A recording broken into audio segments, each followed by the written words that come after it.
Welcome to Live Ball with Paige Dower, presented by Harper Volkswagen.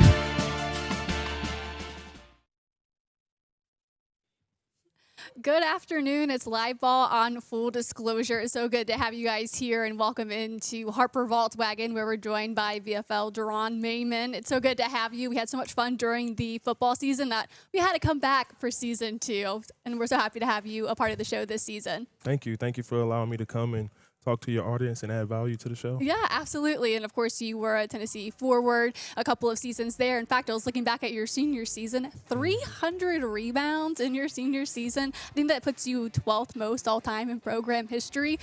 How much did you value that aspect of your game? It's really more so just about tracking the ball, being prepared for where the rebound may go. It's just having, taking time with game film and really trying to study angles. It's mostly about that.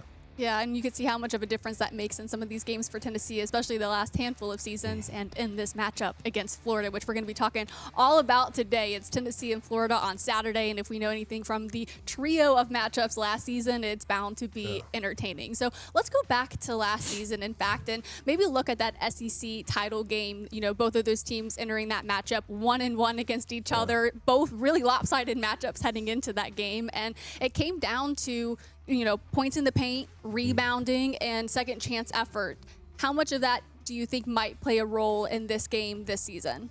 I think it's going to play a big role because when you think about the lopsided, win that Florida had over us, it was really defeating. We couldn't really get much of anything going in that game, and I think with this time around, if we can kind of set the tone early, especially when you're down there in Gainesville, you have to throw the first punch. And I think that's something that we're going to do because we've been known to start early and then the second half is kind of a toss-up. But I think I'm excited to see what we can put together tomorrow. And even though there's some conversation about Florida maybe being a little bit more down this season than in seasons past, it's tough to go on the road in the SEC. In fact, Tennessee is 26-38 on the road in Gainesville, so much more lopsided than the series history puts it, where Tennessee leads 82-61 all time. What makes it so difficult to go down to Gainesville and get a win there?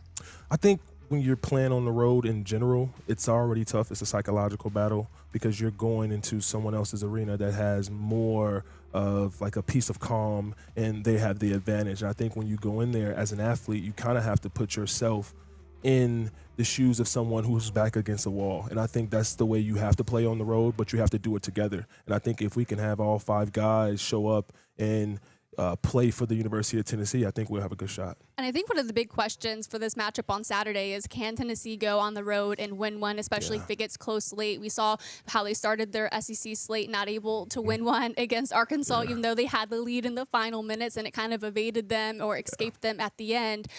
Do you think this might be a game that comes down to the wire, or what's on the line for Tennessee in this matchup?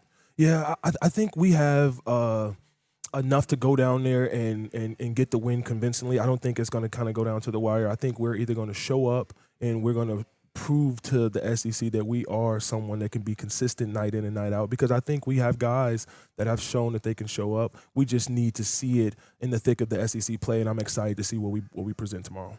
And what Tennessee's been able to do up into the season, 1-1 in conference play, a couple of solid Power 4 wins or Power 5 wins to start the season.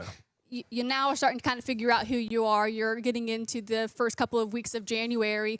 When you look at the season so far, what impresses you most about this new version of Rick Barnes' team? I would say the ability to watch this group and realize that they really are close, not only on the court, but you can tell that they have relationships off the court, because I've never seen a group of athletes that shows positive body language through the whole game. Like, this team shows positive body language throughout the whole game, and it's really impressive when they get down to see how they can rally, because I've seen that, and I'm interested to see how we can continue to do that night in and night out. And I think it's really nice, too, because, like you mentioned, there's so many new guys, one of those, of course, being Jacoby Gillespie. And I think, for me, if we talk about what's maybe impressed me up until this point has been Jacoby Gillespie these last couple of games, specifically against Texas, where he absolutely came alive. Yeah. Even when at times he felt like the only option on offense, he was still able to either, drive through traffic, attack the rim, and kind of score at all three levels, which Tennessee desperately needs. Yeah, I love Jacoby's game. He has that general aura when he presents himself, especially when we start to get into that pick and roll play. But it's going to be very interesting to see how we start the game, because I think if he can come out and, like I said, set the tone at the guard level, and then we have our bigs who's been doing an awesome job, especially controlling the paint. If we can control the tone of the game early in the possessions by only limiting Florida to one shot, and we can kind of get multiple possessions, maybe off a miss and get a putback, I think we have a really good opportunity to come out there with a win. Yeah, and that'll get to our keys to the game in just a moment. But, on the flip side of where Tennessee may be starting to lean into its identity and it's starting to form, I think there are still maybe a couple of areas within this Tennessee basketball team that they've not yet been able to kick yet. You've not been able to kick old habits. What's maybe catching your attention that's maybe holding this team back a little bit? I mean, obviously, when you look at the offensive play, you wish some guys would be more dominant in certain areas. We could use a little bit more consistent scoring from the guard area, and obviously the bigs. It really just depends on what's the game plan. Are we trying to attack in the paint, or are we going to use most of our bigs as slashers and obviously rebounders for putbacks? I think it's going to be interesting to see if we can limit the turnovers, right? And I think there are multiple levels of turnovers. There's the live ball turnovers, which are the biggest that kills us. And sometimes it's just momentum, momentum that's killed when those turnovers happen. And actually, that's kind of one of the areas I was most concerned about, too. And, I think a lot of us saw in practice when Rick Barnes had the red and black balloons on the scorer's table. What was your reaction when you saw that, actually? Well, I think sometimes you try to draw attention to what you're emphasizing in practice, because obviously if you work on limiting turnovers in practice, in the game it should become easier, right? Because I think the level of intensity in practice is always more intense than what the game actually presents. And so I think Rick Barnes definitely, does a good job of drawing attention to what they're trying to be accountable for. And I would say it's kind of gone a long way, too. I think little by little, the turnovers are coming down just a little bit. And now I think it's the type of turnovers that he's really honing in on. And I could even pick it up on the last couple of practices where it's those bad pass turnovers. And we saw a number of those against Texas. What is that? Maybe is that because they're still trying to find their identity, like you mentioned, or what contributes to those bad pass turnovers? I think it's a number of factors, but then again, you have to go back to there's only one returning starter to this group, and I think they're still getting used to each other.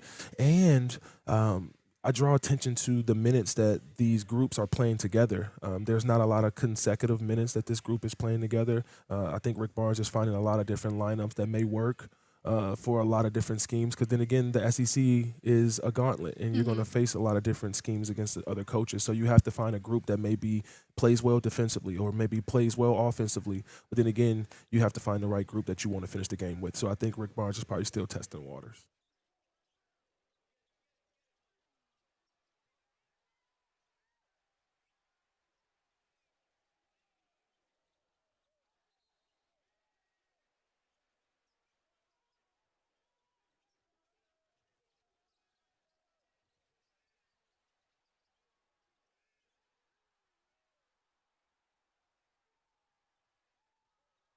Go back and I was watching some of the other film on some of these other guys. There's one particular player. Is it Abrams? It may be Abrams. I really like his game. I would love to see freshman? him get. I would love to see him get a little bit more minutes. And obviously, Carey, who's everybody's favorite. Who there's a inside joke that Sterling Pearl has. He says he's my little brother, which I can see the resemblance. But he's huge, and I think he's going to be a big impact player for us long term. So I'm hopeful that he can, show up tomorrow and help Tennessee get the win. Yeah, absolutely. Well, that's a good segue. We'll head to a quick commercial break, and when we come back, it's all about the keys to the game for Tennessee and a hopeful road win for the Volunteers. We'll be right back. I'm VFL Chris Brown. Experience the VW brand proudly being produced in the great state of Tennessee. Harper Volkswagen is a proud partner of Tennessee Athletics. Go Vols.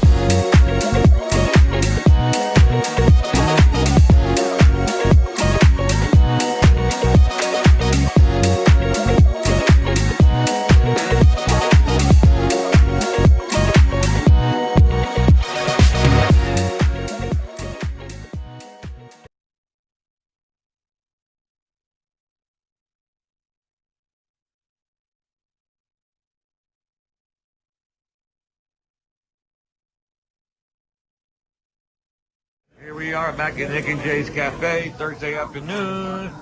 I got a Reuben here with sweet potato fries. Got a nice cheeseburger with no Pepsi. Got a club sandwich with cabbage, tuna salad melt. I got a meatloaf with somebody loves green peas. Come down and see us here at Nick and Jay's Cafe, 1526 Lovell Road. Love to have you, love to see you. Welcome to Live Ball with Paige Dower, presented by Harper Volkswagen.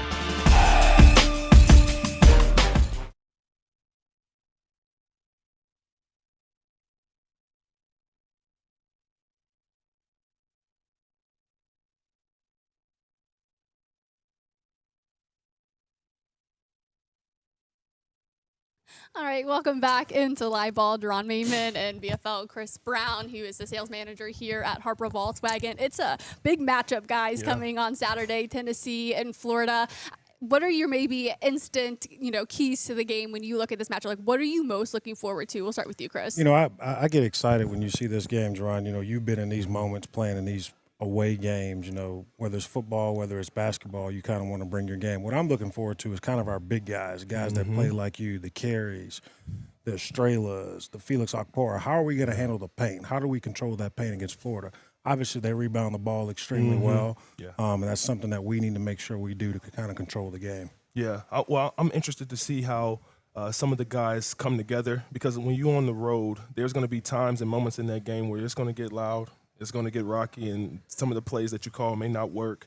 You're going to have to figure out another strategy, right? And I think a lot of the value that comes from playing on the road is you deepen those relationships when you go through these battles and you're able to pull out a strong win. So I'm interested to see how this group is able to galvanize and come out with a win tomorrow. Yeah, Jeronne, I was actually looking at last year's matchup in the SEC title game, and Chris, you mentioned the paint points. Well, Florida dominated in the paint in their last meeting. I think it was to the tune of 32-20 in the paint point differential or total. Then you can go to the Texas game just the other day for Tennessee. What was it, like 24 some paint points? I think it was a season high. So how much are you liking how this team is evolving in their physicality to get into the paint and have success there? In my experience playing basketball, and you can speak to this a lot more, when you go inside out, it kind of works better, right? Like you want to dump that ball in, especially when you got some big guys that can kind of finish at the rim and you got guys that can get offensive rebounds. That kind of opens everything up.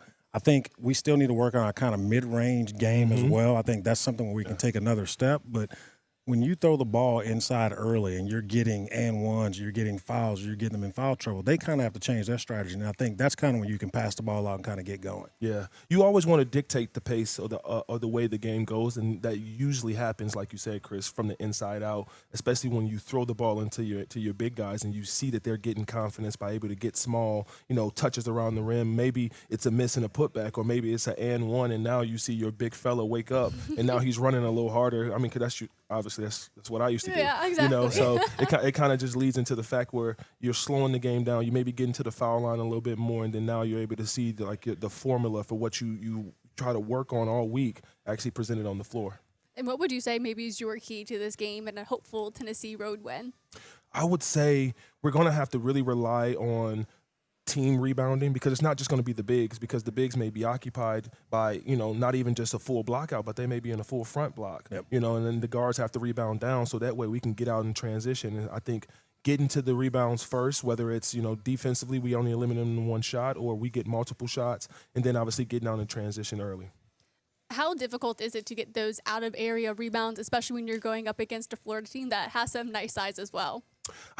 I go back to what I said earlier. It's all about, being ready before the shot goes up, anticipating, and then obviously the biggest thing is you lay in the first hit. That's the biggest key in rebounding. If you get hit first, you are at a disadvantage. We were just talking over there about a game you had back in the day when you went for 32-20 over in Maui, right? And it's like I kind of likened you to kind of like the Charles Barkley, kind of the round mound rebound that can go and rebound the ball and get your own shot off of those rebounds, right? What goes into that mentality, right, of you got a lot of dudes that are 6'11", 7 foot that you're guarding, that you're able to kind of push them out. But how do you box those guys out to make sure? Is it a team thing, or is it an individual thing, or is it just a mentality? I think it's a combination of not footwork, but feet work, right? It's a little bit different, because you have to be able to have the battle of the feet, because that's where the leverage starts, because most of the time people think it's who can jump the highest. No, it's really about who's most prepared. Leverage. Yeah, it's the leverage that you present first, because you can be bigger, but if I have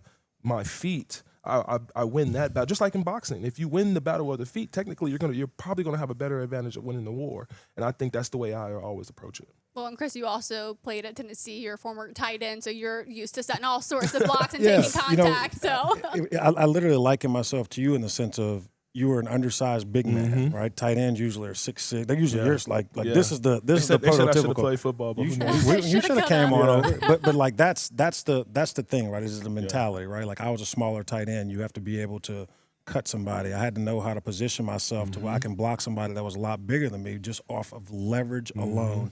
And another thing I think is important is film study, right? Like when you're undersized like us, you got to show up a little bit early. You got to watch a little bit more film. You have to be able to know, okay, this dude, when he takes this right step, I know he's going that way, and more than likely this is going to happen.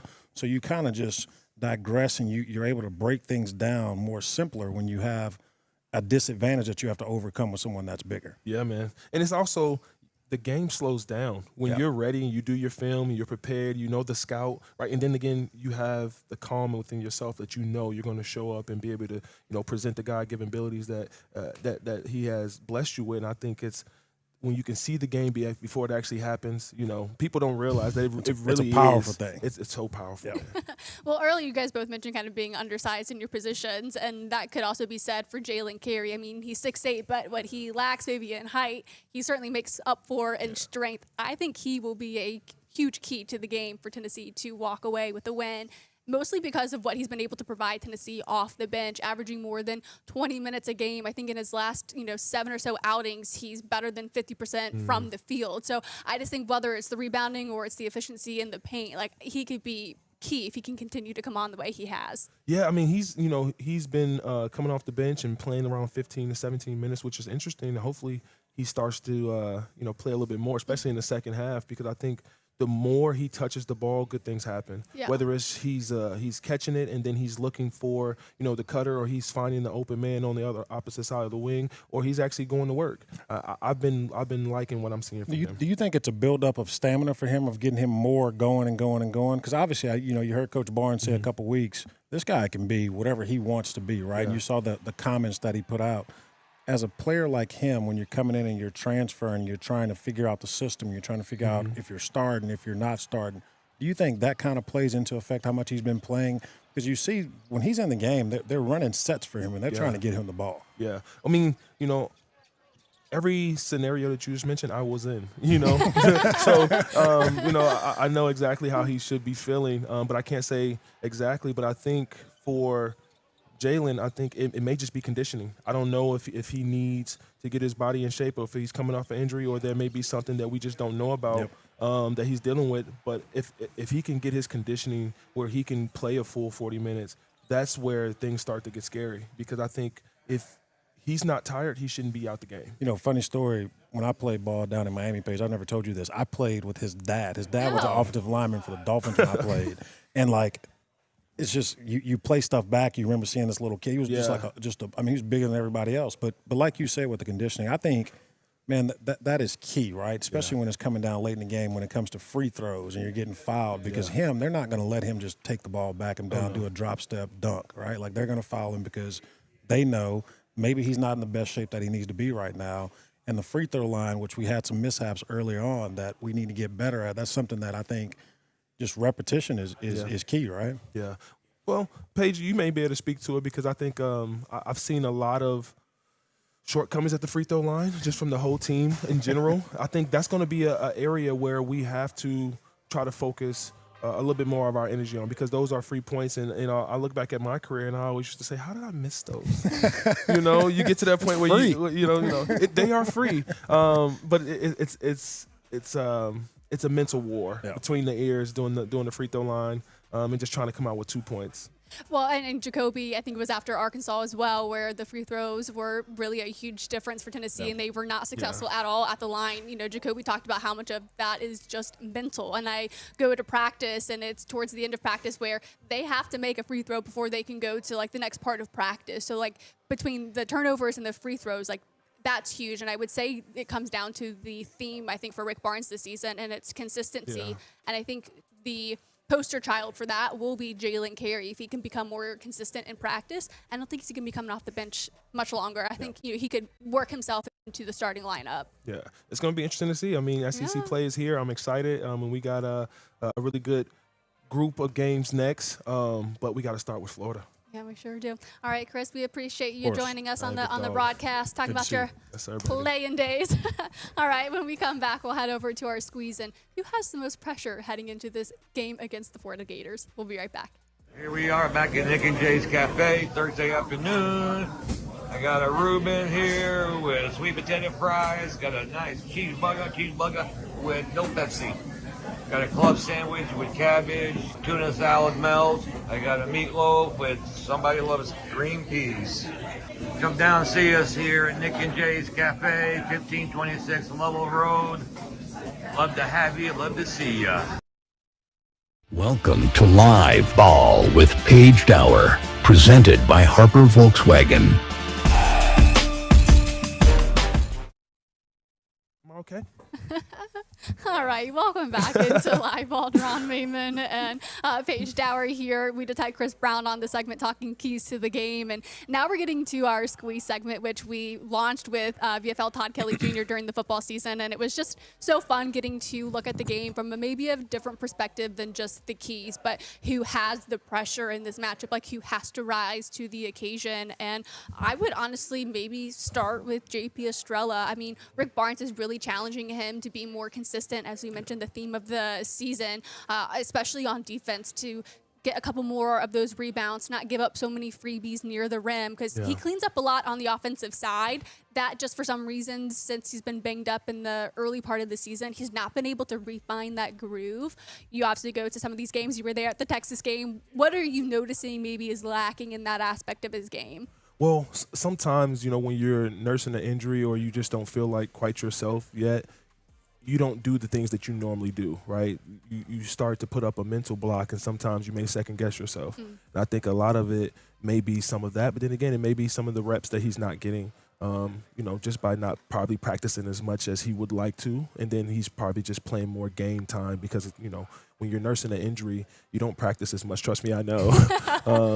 And you just go out there and play the game. And so sometimes when you miss those reps, things just don't look or feel as smooth. Yeah, after the first couple of games of the season, it's the knee and then it's the ankle, and he's back to doing isolated work during practice, which he did all last season when he was out for the year with the foot injury. So maybe some of that came back, and then it's just finding your groove again. But against a Florida team who's also led by their big men, by their front court, JP Estrella showing up, I think will go a very long way for Tennessee to get a win on the road and erase the recent memory of that horrible loss the last time they were there, which was 73-43 loss for Tennessee. Yeah. That was a heartbreaking loss. I still remember just watching that game, and I was just like, there was a lid on the rim. There was something going on in that gym that we did not like, and it did not like us at all. So I'm glad we got that behind us, and we're going to able to, put the impression of a dominant win tomorrow at noon. What would you say is your squeeze to this game? Wow, I have a few, Okay. but I will stick with one, and I'll keep it brief. I would love to see Nate Amit really have a breakthrough performance. I know he's been, kind of up and down throughout the season, but I would really love to see him gain his confidence and get his footing as far as college basketball goes, and really just start to be a dominant presence. Really not trying to be something that he's not, but more of what he's been known to be. And I'm extra excited to see him really try to put that best foot forward tomorrow. Do you think that's still necessary, that he drives to the rim, that he tries to draw the early contact, maybe gets the foul, or do you think he maybe needs to step back a little bit and get, maybe more perimeter looks? I think it could be a combination of really just trying to find his spots in Rick Barnes' offense, and then obviously just believing in his God-given ability that got him here, and really just leaning into his reps, his work ethic that he's, been shown to have. And I think at some level he'll find the breakthrough, but I want to see the tenacity, not only offensively but defensively, getting after it, really, creating extra possessions, deflections, getting on the rim, pushing the ball in the open court, finding the open man, and really trying to be a dominant presence throughout the offense that we can actually depend on. What is that transition like from high school to being, you know, a star on your college basketball team, which is exactly what Nate and Matt is going through, where you are being game planned for in a way you never had before, and you're the #1 guy in all the scouting reports. What is it like going through that transition of having just so much attention on you in every aspect of your game? Yeah, I don't really think it's the attention. The attention really doesn't change. I mean, because in high school, the attention has always been there. The lights have always been big. The lights are just brighter, and the players are just better. And so, at some level, you have to maybe adjust to the pace and maybe the physicality. But outside of that, the game is the game. Basketball is a little bit different than football, so you don't really have to be, brute strength to make it. I think you have to have unwavering confidence, and you have to have the work ethic to be able to get here from high school and then be able to excel from that point on. All right, well, before we let you go, who are you taking in this game? Do you have a final score prediction? I know it might be a shocker who he's leaning towards. Yeah, I really don't do final score predictions because I really don't know. I would be hopeful that we can just go in there, like I said, set the tone and walk out of there with a convincing win. That would be really awesome. But obviously, I think however the game goes, we're going to squeak it out. And I'll leave it at that. All right. Yeah, well, I'll leave it at that. I appreciate you joining us here on the first show. It's going to be so great having you this season. And, you're obviously doing much more than being a former Tennessee basketball player. What are you up to now? Where can people find you? Well, obviously, I'm here located in the Knoxville area, operating the financial industry, doing a lot of planning with not only small business owners, but families and individuals in the NIL space. It's been really impactful experience and looking to do more connections. Awesome. Well, thank you so much, and we'll see you next Friday. Yes, see you next Friday. Alrighty, sounds good. We'll be right back, and we'll hear from VFL John Fulkerson and his ideas and keys to the game when we come back. 360. When you're in the mirror, do you know what you see? When you're in the mirror, you're just looking at me. I'm everywhere, I'm so Julia. When you're in the party, but not me. 666 on the Princess Street. VFL Chris Brown. Experience the VW brand proudly being produced in the great state of Tennessee. Harper Volkswagen is a proud partner of Tennessee Athletics. Go Vols!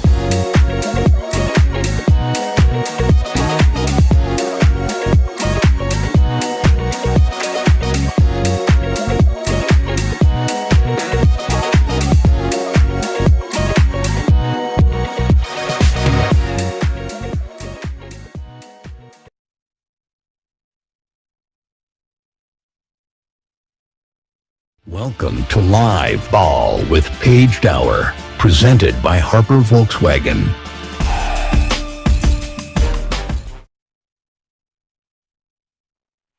Can you hear me?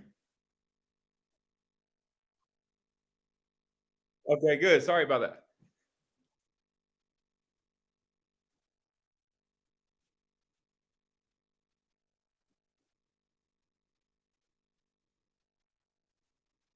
I'm doing wonderful. How are you doing? Thanks for having me on.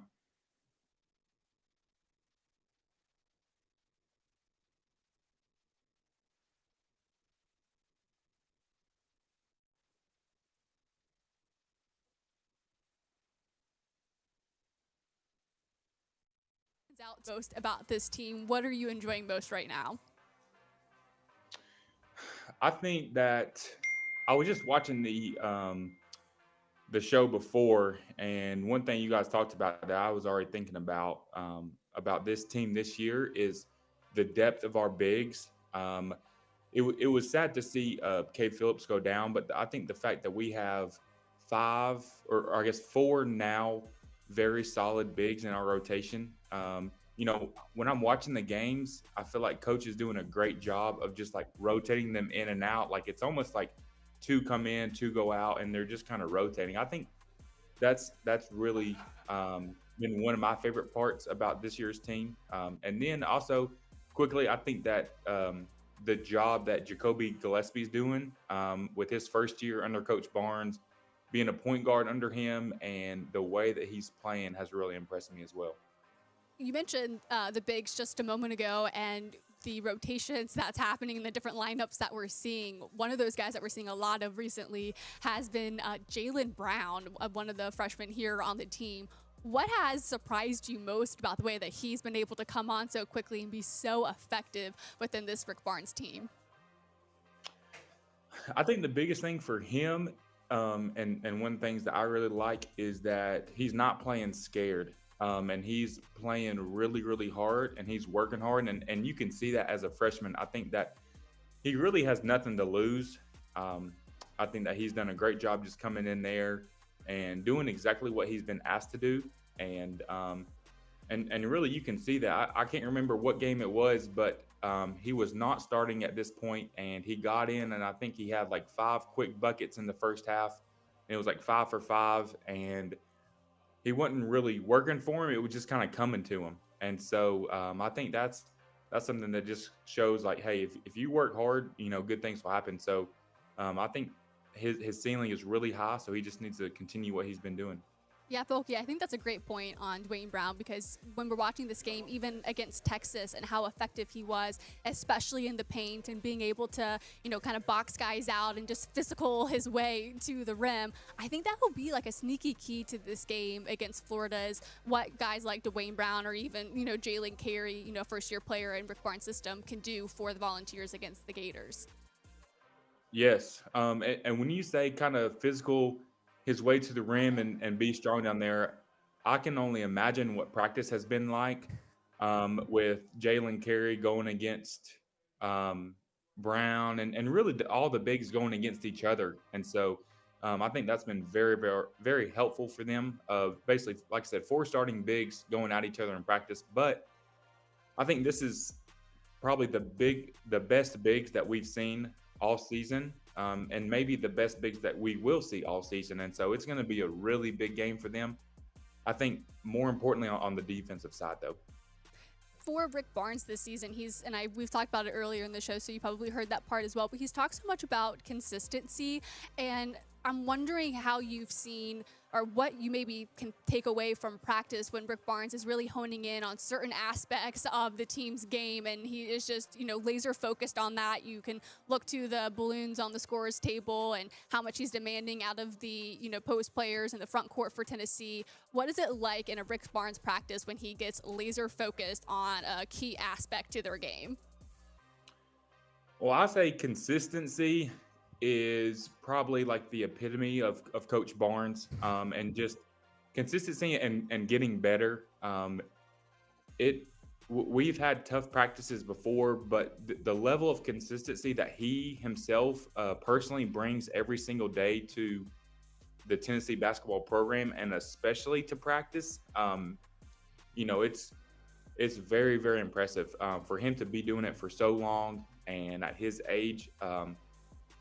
I think that him bringing that just rubs off on everybody else, and the level of standard that they practice with. I know that everything is such attention to detail, and that carries over into the game. Earlier, you mentioned how many new players on the team, the number of different lineups that we're seeing out on the floor for Tennessee. Now we're hoping that some of that translates to Gainesville on Saturday, where they're starting to find their rhythm, where that consistency is finally starting to happen. How much of the production out of the front court, whether it's the young guys like Dwayne Brown or Jalen Carey, but even a returner like Felix Okpara, how important is it that they set the right tone on Saturday in Gainesville? I think it's huge. I think coming in, obviously we knew Florida with their guards. I think they had 2 transfer guards that were really good, but they have really 3 or 4 really, really good bigs that have all been there 2 or 3 years. And so I think for them, setting that tone early, and I think it's going to be a defensive battle for them.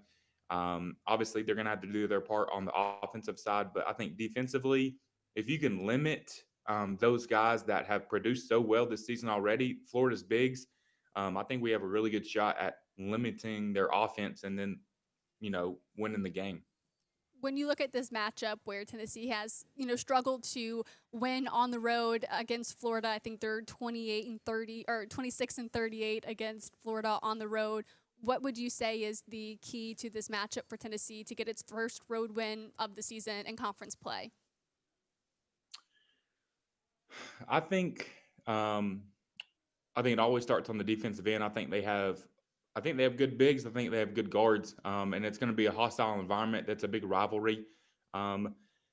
I think that my key to the game would be to limit their bigs, especially offensive rebounding, second chance points. But I think, like I said, I was watching the show earlier, and what Jeronne said of Nate Ament having a breakout game, I think that would be huge for his confidence, um, especially as a freshman. He's played well all season, but for him to have, I guess what you would say, a perfect game, that would really help out a lot too. I think just with those combined things, I think we should handle business and just do what we practice. That's what Coach Barnes says a lot. Don't try to do anything different, but just do what you practice, and I think we should be fine.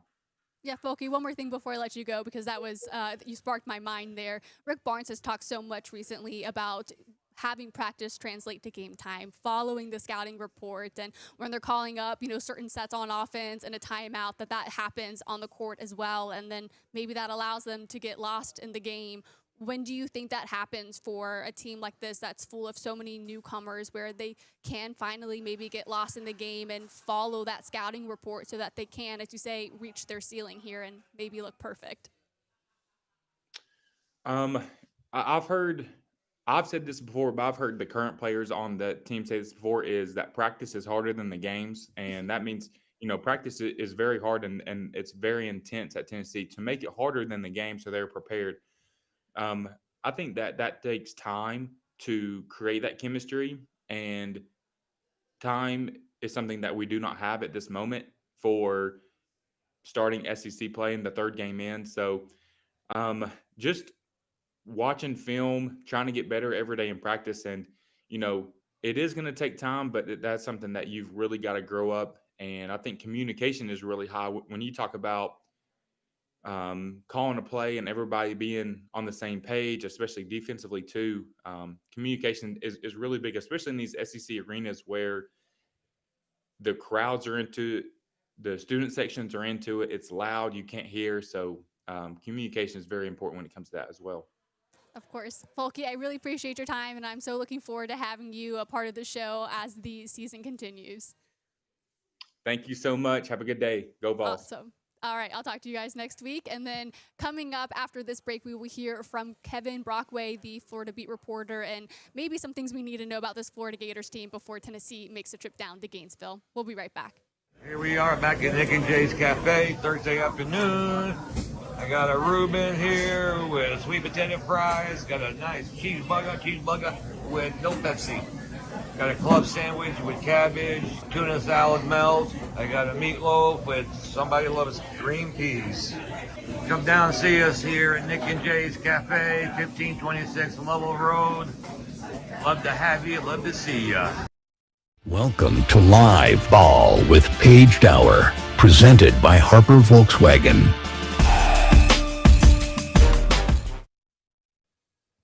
Welcome back into Live Ball. On full disclosure, we turn our attention and turning the page to the Florida Gators to get an inside look on what this Todd Golden team looks like in 2025 and 26, as both teams right now are 1-1 in conference play. So it's another tiebreaker kind of feel as Tennessee makes a trip down to Gainesville, where they lost in their last meeting with Florida. And now we bring on Kevin Brockway, who's a Florida beat writer for the Gainesville Sun. Kevin, it is so nice to have you back. We enjoyed having you during the football season, and I'm glad you made time to be here with the basketball conversation. Paige, it's always a pleasure. I hope you're well there. Yeah, absolutely. It's a little rainy right now, so I can't wait to get down to Gainesville, where hopefully the sun is out and we really feel like we're in the sunshine state. When we look to this matchup, there's so much that can be said for the rebounding and the paint presence and second chance efforts, because that truly was the determining factor in the last three meetings. And right now it looks like these two teams are trending in the right direction, where they have, a strong front court, where they rebound the ball pretty well and maybe even get those second chance points. What would you say is maybe an underrated factor to this Florida Gators team, who's maybe under some criticism right now, Kevin, for, having a tough loss to Missouri and, kind of struggling against Georgia right now? Where would the underlying factor be for this team that still makes them this strong competitive team? Well, Tommy Houck is playing at a really high level. I think, he'll be in the running for SEC Player of the Year. And Alex Condon kind of came around also. So, you need to have those two guys clicking at the same time. Look, they've had problems in the backcourt. I know Tennessee has been up and down shooting too. So, yeah, kind of two teams that are mirror images of one another in terms of, strong front court play, offensive rebounding, but shaky shooting. And I think that Florida's hoping that comes around. Boogie Flan hasn't quite been as advertised. Xavier Lee, too, has had his struggles on and off, although he had a pretty good December. But I thought they got back to their identity a little in the Georgia game. They got a little grittier. They held a high-powered offensive team to 77 points, under 80 points. I think Georgia, I believe, have been averaging over 90 a game going into that game. Got out in transition and made some baskets. And I think that's going to be, certainly the key. I thought the bench came around and played a little better too in that Georgia game. They need that from them. Isaiah Brown, sophomore, coming off the bench at 9 and 6 rebounds. That gave him a nice lift. Han Logan had 11 rebounds off the bench. Urban Clavshar hit some threes. He had 11 points. So you need that production, 1 through 8, 1 through 9. That makes things a lot easier and takes a lot of pressure. But Tommy Houck right now, 39 minutes against Missouri, the 36 minutes against Georgia. He's been a real Iron Man, and he is, taken to that spot on the wing very well and is playing at a very high level. Yeah, and Tommy Hawk is actually somebody I wanted to ask you about, and how he and even Alex Condon have really elevated their game, and there's in another year under Todd Golden, because you can go back to the SEC title game when Tennessee and Florida met for the third time that season, and it was that pair of players that had a lot of damage against Tennessee. It's like 15 rebounds together and almost 30 points together from what they were able to do. How much better are they now in another season under Todd Golden? Well, Houck has taken a jump. I think Condon, I wouldn't say has taken the same jump that Tommy Houck has. He's been a little more up and down, and Tommy can shoot from three. Condon really can, although he's trying to a little bit. But a guy that's really, I think, made a jump too is Ruben Chinyelu. He's been a double-double machine, and he's finishing around the rim a little better than he was in last year. The free throw shooting is still up and down. It's improved slightly, but he's a guy too. And when you have all three of those guys going at the same time across the front, you're talking about 6'10", 6'11", 6'9". That's pretty formidable up front. And I like teams, when I look back to the 2006, 2007 teams that I covered, Noah Horford and Brewer, similar thing, big front court, guys that could get second chance points, hold teams to one shot. If you can do that, it's a pretty good way to win on most nights. I know the game has changed a lot with the 3-point shot being more prevalent too, and you want to make your threes. And that was a luxury of last year's team with, Clayton Richard and Elijah Martin. Those guys could go off from three at any time. And that's what this team is really lacking, is that perimeter. It's not that they're getting bad looks. It's, they're getting wide open looks. They're just not making them.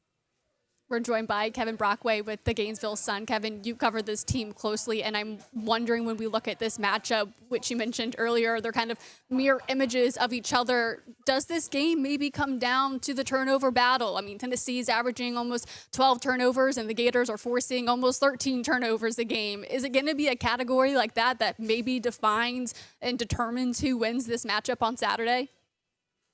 Yeah, taking care of the ball is going to be really important.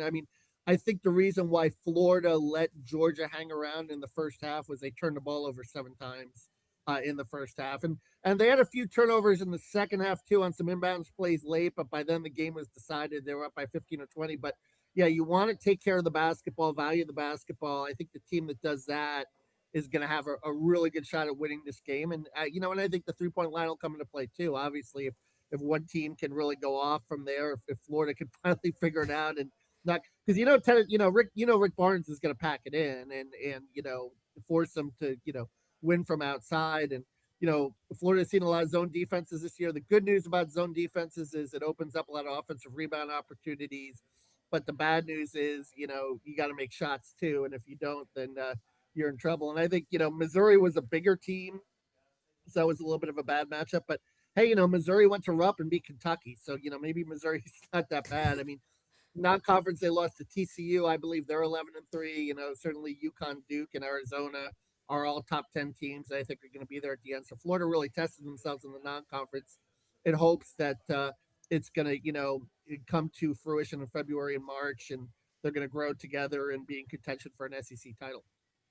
And one more note, Kevin, when we maybe look to the Tennessee perspective, what stands out to you most about Jacoby Gillespie, or how has Todd Golden and his team identified, where they need to stop Jacoby? Because if we go to their last game against Texas, I mean, he's scoring from all three levels, and he's really elusive when he's driving to the rim, cutting through traffic. So what kind of problem could maybe he cause for the Florida Gators to make this an interesting game down late?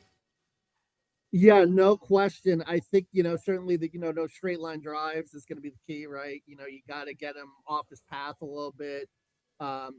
Maybe take your chance with the outside shot more with the drives, because he's dynamic going to the basket. And I think, that's probably the first priority is to keep the penetration. And look, that's been a problem too. That's another area with Florida.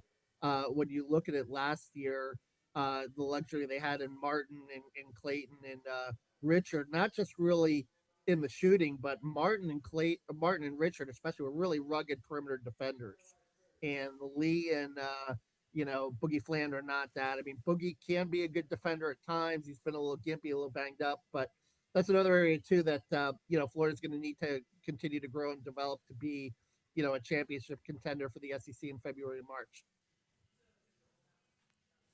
Well, Kevin, I really appreciate your time, and I'm so happy that you were able to come back here for the basketball season. If you're going to be in Gainesville as well for the game, I really look forward to meeting you. I'll be there as well covering the Tennessee Volunteers. Excellent. Yeah, enjoy Gainesville. Be sure to stop by Satchel's Pizza. It's a good spot. Okay, I will add that to the list. Thankfully, it's a noon game, so there should be plenty of time to do that. All right. Thank you, Paige. Awesome. Thank you so much. We've talked a little bit about Jacoby Gillespie on this show today, and his circle to getting back here to Rocky Top has been something he's envisioned doing his entire basketball career. But even being from down the road in Gainesville, his path to Rocky Top was not always the straight and narrow path. It took a couple of stops to get him here to Tennessee. But if we can go back to his high school playing days when he was on this AAU team with B. Mays Elite, the former Tennessee Volunteer, and Bobby Mays, that's where he started to refine his skill, and that's what set the foundation to getting Jacoby Gillespie back on Rocky Top.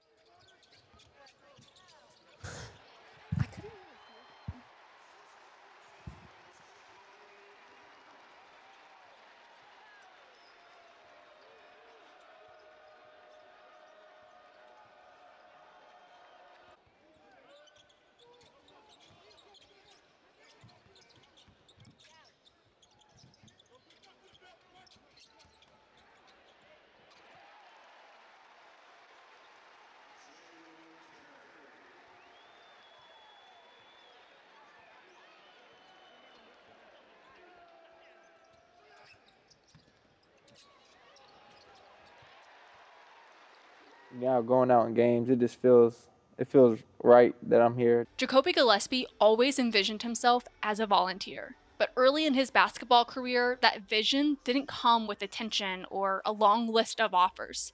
He was undersized, overlooked, and often had to prove himself before anyone else noticed. How has that helped you grow throughout your basketball career, looking at challenges more like opportunities? You got to look at it as an opportunity to kind of show yourself, because not many people get the chances I've gotten, so just kind of making the most of them and producing how I can. Where would you say that mindset comes from? That's just how I grew up, how I was raised. Just never be scared, just always attack opportunities and take advantage of them. I feel like it all started in AAU, just coming up here and proving who I am, just kind of just helped me get better each year. You've seen Jacoby in a number of different stages throughout his playing career. What's been your favorite stage? My favorite two stages would be definitely early on was playing in the program, but definitely now, because he's home, he's happy, he's where he dreamed of playing. What kind of ringing endorsement is it for a guy like Jacoby Gillespie, who really relied on hard work to kind of get him to this point? When you work hard, it pays off. You know, his opportunity that he talks a lot about in Greenville, not having the best competition, not, having the best players, but I'm going to make the sacrifice and travel an hour and 30. He could have easily said, I'm going to just be the best player out here, but he wanted more.